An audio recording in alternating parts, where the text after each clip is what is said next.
This video I'm going to compare my WaveRunner 64Xi against my original LeCroy 7200. The 7200 is a modular scope. In this case I have a 7242A and a 7262.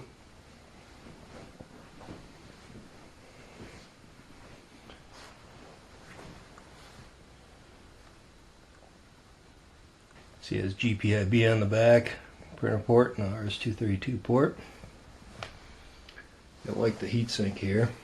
You can kind of see all the fans in it.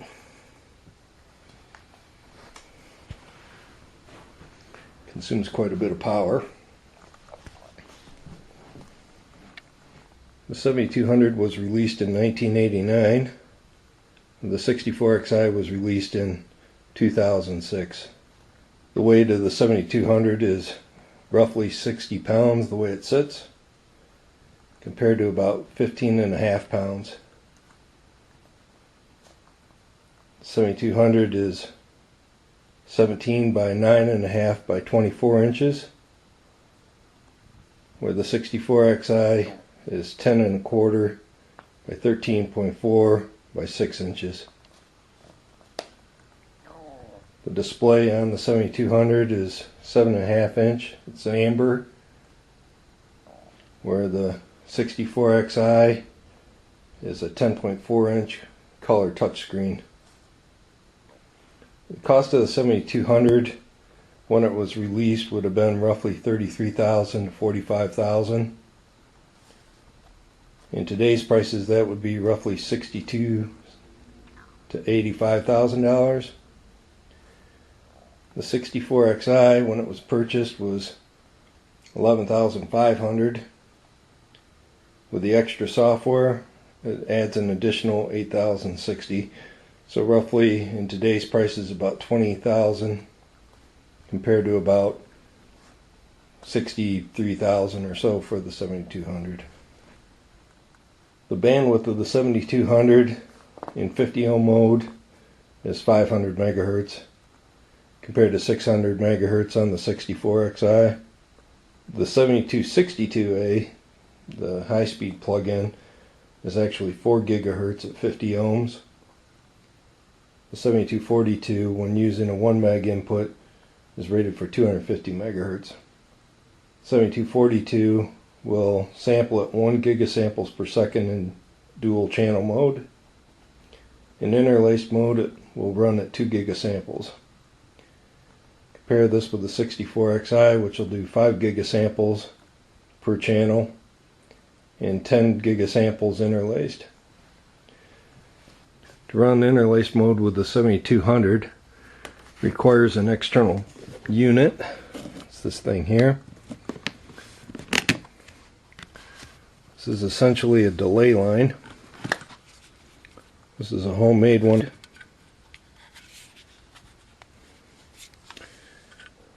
This actually delays the signal 500 picoseconds and basically performs the interlacing that way. With the unit that was sold with the scope, there's some dip switches. These set the delay line.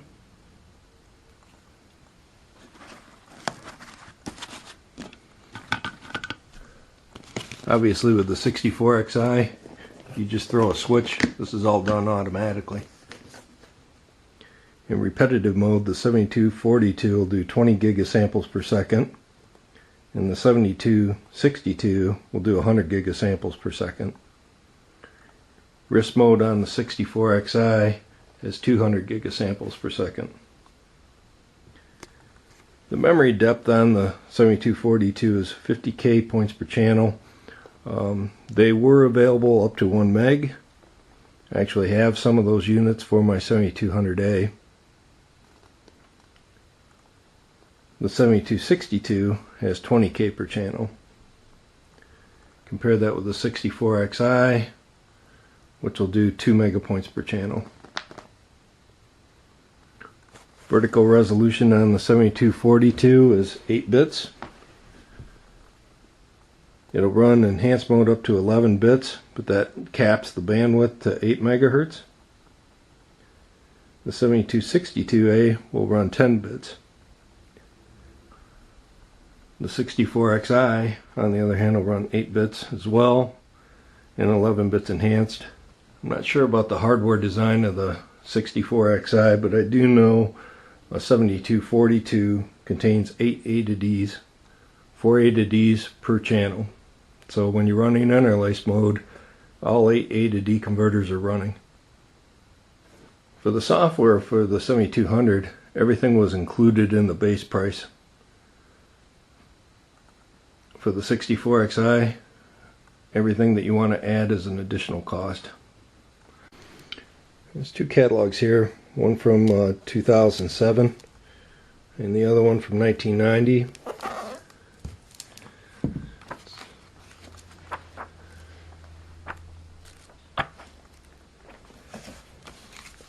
This is how I found the cost for the 7200. You can see in the back of the catalog there's a sample capital equipment justification, and we show here the cost of ownership. And you can see here the scope was originally priced with the 7242 at $33,000. And again, this scope is actually having 2 plugins, and the plugins are a little newer. There's the original asset tag from the United States Air Force. You can see where the 7200 uses a floppy, 3.5-inch floppy drive. Obviously the 64Xi is new enough, there are no floppies. It does use USB, so you can plug your flash drive into it. A little bit more convenient. You can see the 7262, these are all SMA connectors. And BNC for the 7242. On the 64Xi, everything is a BNC type. See how the plugins come out.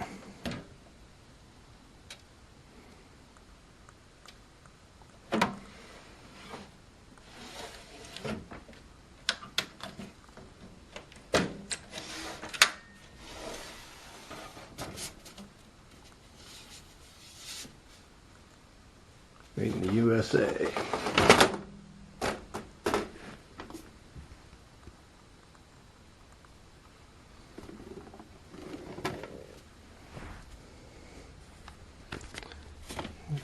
Quite a bit of heft to these.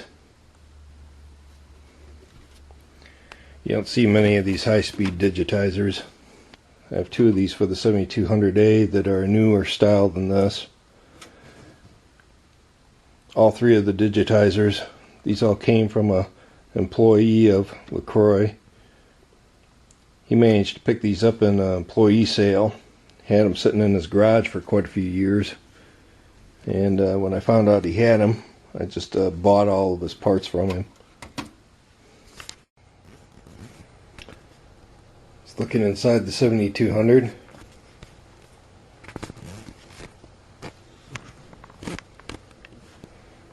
See the 2 plug-ins. Down here is the power supply. It's the video board, CPU board. It's a 68,000 processor.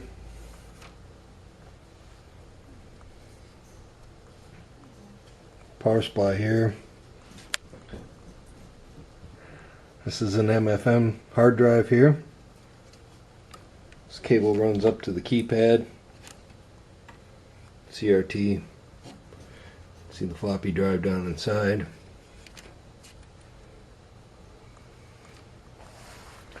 Scope's actually quite clean. Small mod here. It's actually a battery pack that I use. It charges when the scope's in use. It's used to keep the VRAM refreshed.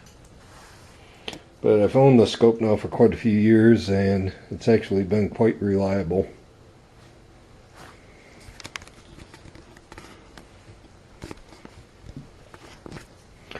I've also had the 64Xi apart a few times to do repair work on it when I first received it. I won't be taking that apart today. A few things I noticed with the 64Xi. These knobs are just a press fit. and when I was carrying this system, the knobs actually fell off while I was walking around with it. On this unit here, you can see there's actually an end cap on these. This pops off and there's a screw down inside of these. Here, if you can, that prevents this thing from coming off, so that's not a press fit. I've saved some of these knobs from different units that I've had to repair.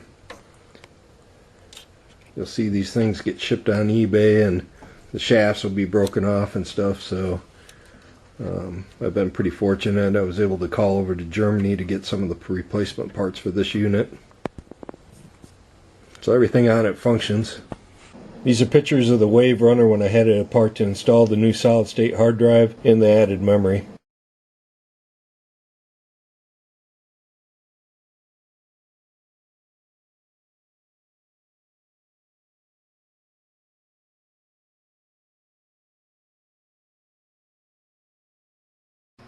So I've moved the two scopes into my office.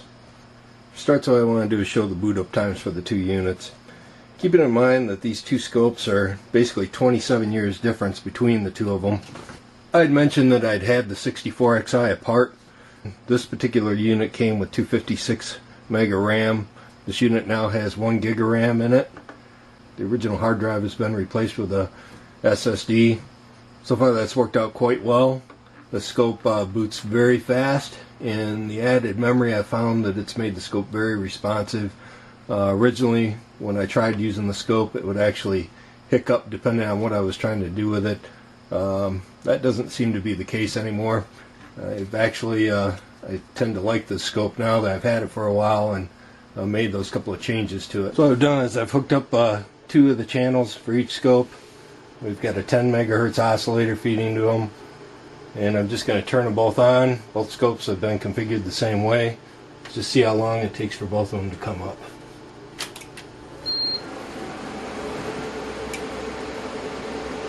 I'll take the time to mention that the 7200, while it does use an MFM drive, they limited the number of drives that they actually allowed you to use in it. I picked up a few used ones. One of them was a Seagate drive, which I've had very good luck with in the past. I connected the original hard drive and the Seagate drive to a logic analyzer and then looked at the data bus to see what the difference was, and then made a modification to the Seagate drive to get it to run in the 7200.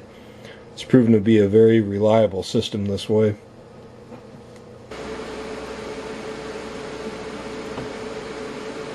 So we can see the 7200's up, waveforms are being displayed. Keep in mind that solid state drive, adding that to the WaveRunner, this WaveRunner boots quite a bit faster than what it used to.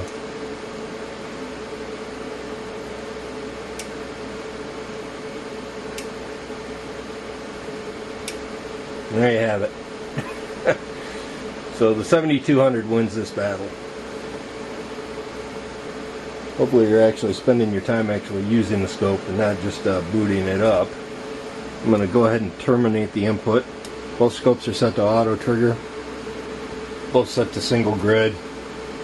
Let's just show channel 1. So just looking at the noise floor here, all I'm going to do is crank this up here a little bit. 7200 is set to 5 millivolts per division, where the 64Xi is set to 2 millivolts per division.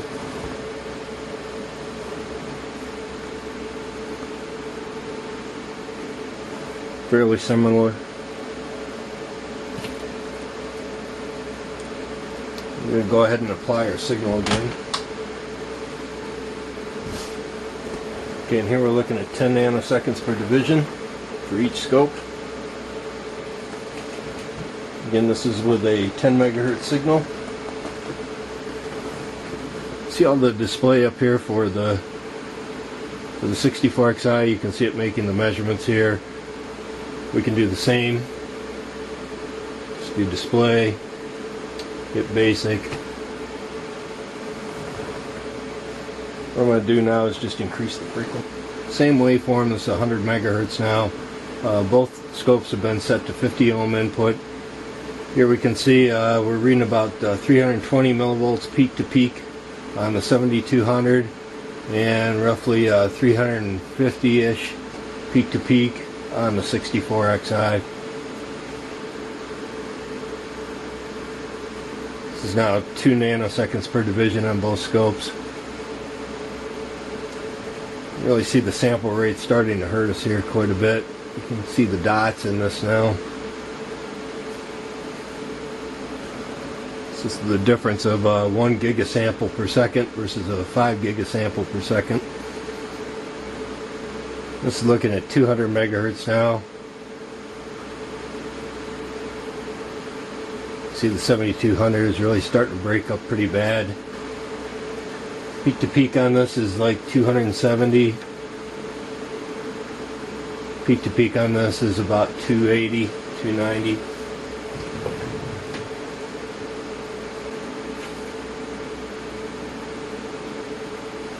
This is with a 400 megahertz signal. And you can see now the 7200 is really broken up pretty bad. If I go ahead and select interleaved, you see this will really clean this thing up quite a bit. So with a 500 megahertz signal,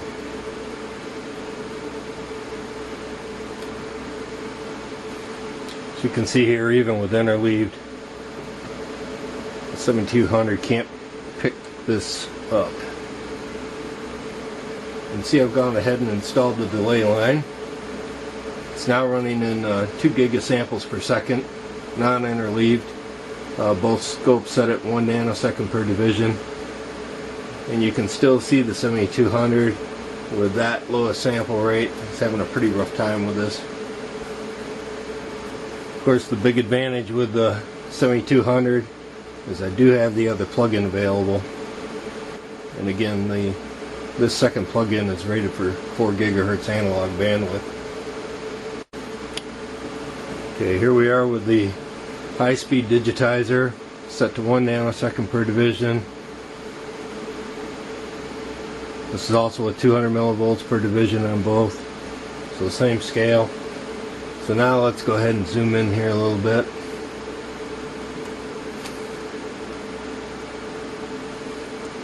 We're looking at 200 picosecond per division. This is with a 550 megahertz clock now. As you can see here, I'm just running these cables into a couple of BNCTs. One end isn't even terminated. That's a pretty shoddy setup at best. But it gives you an idea how well this second digitizer will do if you're working with repetitive signals. I've gone ahead and replaced our BNCT with a normal splitter. Both scopes are set at 50 millivolts per division, both running RIS. This is with a 600 megahertz signal applied. 7200's got a nice feature. You can just hit a button here to get the averaging right from the front panel. It's a 900 megahertz waveform now.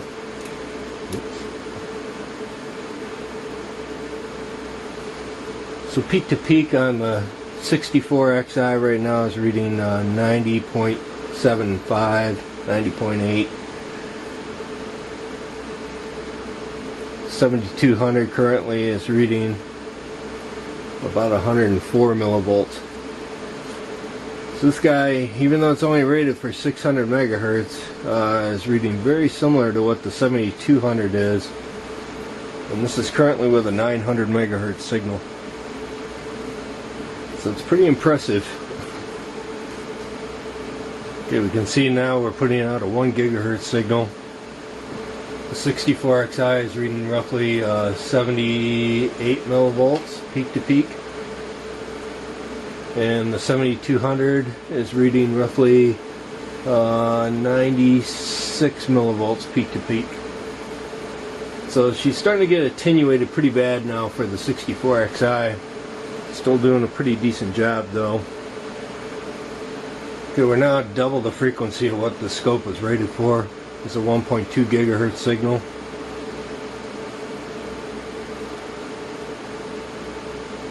We're now reading roughly 85 millivolts peak to peak versus 55 on the 64Xi.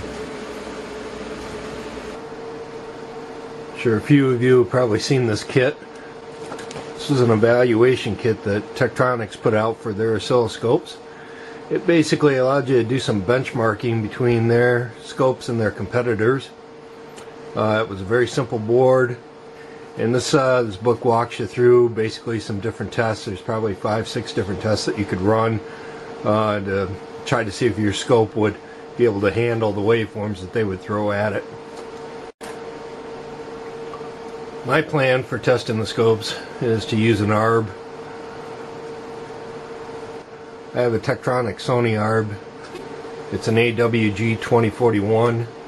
This particular ARB has a mega memory, and it can output at 1 gigabit per second. So it's fairly flexible. So this is a LabVIEW program that I've written to exercise the ARB. It's just a generic program. I've got some other ones I use when I run some automatic tests. This is a terminal program called RealTerm. It's currently set for 9600 baud. It's displaying the data in hex. If we select serial data stream with our program, and we'll program in the ARB, see our pattern here. We're spitting out a AA550108, and it just repeats. So I'm able to change this pattern to whatever I want, whatever baud I want. One of the nice things with the ARB, this particular scope has a serial decoding option. They can do I2C, SPI, standard UART, CAN. So there's a slew of different protocols. It's very flexible. So I'm going to give some demonstrations of that as well. So what I've done here is I've entered 0 through F in our serial port. So when we output our serial stream, we should now get this data instead. You can see here the stream is quite a bit longer now.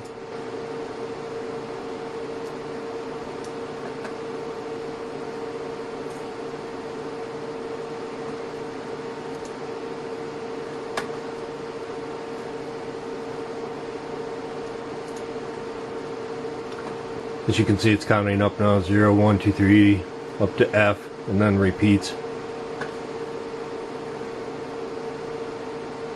That concludes part 1. In part 2, we'll further evaluate the oscilloscopes using the ARB.